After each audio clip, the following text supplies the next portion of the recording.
Hey guys, welcome to my another blog in Babi's diary. তো পুরীতে স্টেশনে নেমে দোকানে চা খেয়ে আমরা যে হোটেলে ঢুকলাম এই অবধি তো তোমাদের আগেই বলেছি। এরপর হোটেলে ঢুকে একটা জাস্ট কমন রুম নিয়ে 1 ঘন্টার জন্য সব জিনিসপত্র রেখে সমুদ্রের টানে আমাদের আর তর্স হয়েছিল না।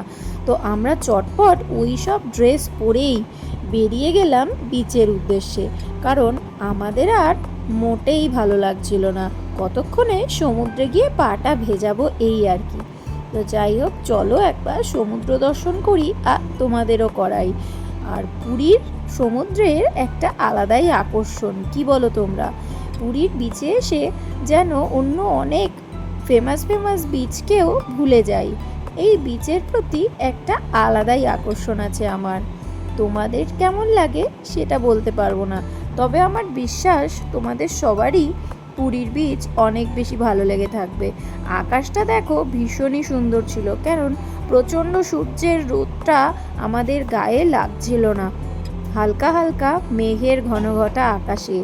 আর এই রকম একটা সুদিং ওয়েদার পেলে সমুদ্রের ধারে বসে সময় কাটাতে কে না চায়।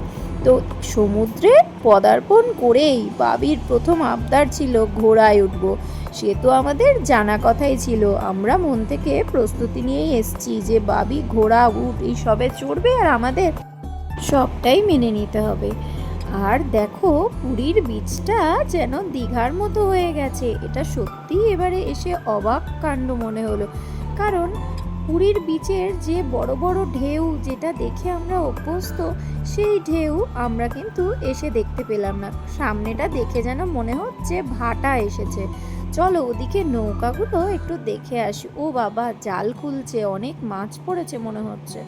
আর ওইদিকে মাছ বিক্রি করা শুরুও হয়ে গেছে, একদম ফ্রেশ সকালবেলায় যখন নৌকাগুলো ফিরে আসে এক গুচ্ছ মাছ ধরে নিয়ে এসে।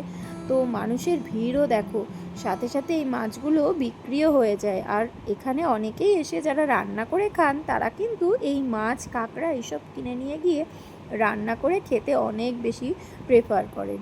তো যাই হোক, এই সমুদ্রের ঢেউ দেখতে দেখতে আর বাবির বানানো এই সব দেখতে দেখতে ভীষণ খিদে পেয়ে গেছিলো, তাই হোটেলে গিয়ে চটজলদি লুচি সবজি এইসব অর্ডার দিয়ে দিলাম আর খেয়ে দিয়ে একটা করে রেস্ট নিয়ে নিলাম। আর তারপর চলে গেলাম লাঞ্চ খেতে। লাঞ্চে নিয়েছিলাম চিকেন, ডিম, ফিশ এই ধরনের থালিগুলো। আর সেই সব খেয়ে এবার একটা বড় সড়ো লম্বা ঘুমের দরকার ছিল বন্ধুরা। ফাইনালি বিকেলবেলা উঠে ভালো করে রেডি ফেডি হয়ে এবারে আবার সেই সমুদ্রের ধারে বিচে যাওয়া আর তার সাথে সাথে গরম গরম দুধ চায়ে চুমুক দেওয়া, এই আশা নিয়ে আমরা বেরিয়ে পড়লাম আমাদের হোটেল থেকে। আর হোটেলে যাওয়ার সময় ঠাকুর দর্শনও করে নিলাম। আর এবার বেরিয়ে পড়লাম রাস্তায়, একটু হেঁটেই আমরা চলে গেলাম সমুদ্র সৈকতে। ভিডিওটা যদি তোমাদের ভালো লেগে থাকে তাহলে অবশ্যই একটা লাইক